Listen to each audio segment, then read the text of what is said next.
magazine et ça la information à solo. Ne vous trompez pas d'adresse pour être bien informé. Suivez Lingala News. Ezalaki opesi mbwa aboyi pour salongo oyo esalami na dina na funa epesi vraiment bana Kinshasa esengo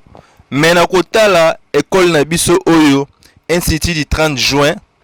oyo ekamamaka epai ya préfet Maurice Kalunda Ndula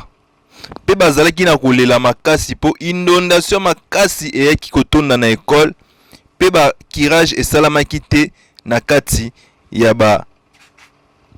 kirage esalamaki te na kati ya ba terrasse oyo tala bino moko vraiment ndenge bozo komona école kutu ebunga nango terrain ebunga pe eyebanaka te soki liziba ya mai nini na mokuse yango wana préfet Maurice alobaki na Lingala News. Bon, te profiter pour te remercier papa à presse Lingala News l'effort na yo lelo mokili mobimba ekomona bata bonne foi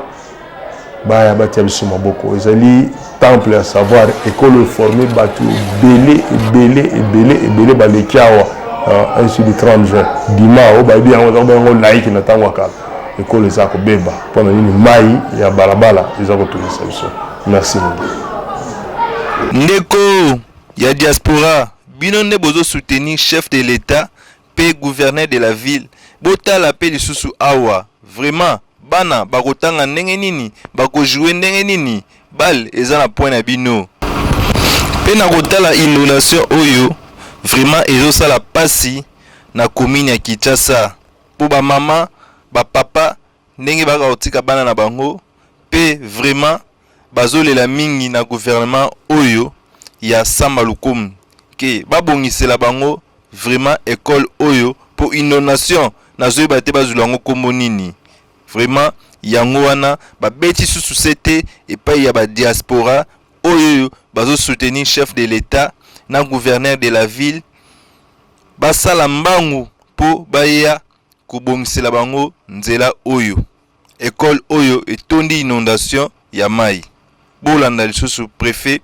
Maurice Kalunda alobi lisusu na micro ya Lingala News. Nous sommes victimes de l'inondation, ça fait une année, ça fait une année 2 mois que l'école est envahie par les eaux provenant de la grande avenue Dima. Et nous avions écrit aux autorités.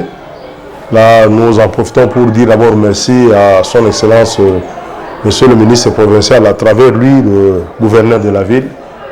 Monsieur Gentili Ngobilan, son Excellence, qui ont songé à travers l'opération Kimbopeto, où nous envoyé dernièrement une équipe pour commencer par attaquer le mal, donc le curage des caniveaux et combler ou remblayer la chaussée avec les débris provenant de Grand Marché. Actuellement, la grande avenue est accessible, mais le problème c'est la cour de l'école où l'eau est encore là jusqu'à présent. Donc maintenant, toutes les eaux du caniveau reviennent sur le terrain parce que le terrain est sur un niveau bas. C'est là où nous implorons encore vraiment son Excellence de ne pas se fatiguer pour nous. Les enfants sont exposés, nous-mêmes ne savons pas travailler, qu'il ait toujours un regard sur nous, en urgence vraiment, s'il peut encore nous envoyer cette opération afin d'évacuer l'eau le plus vite possible, puisque c'est comme si nous étions pendant la saison des pluies.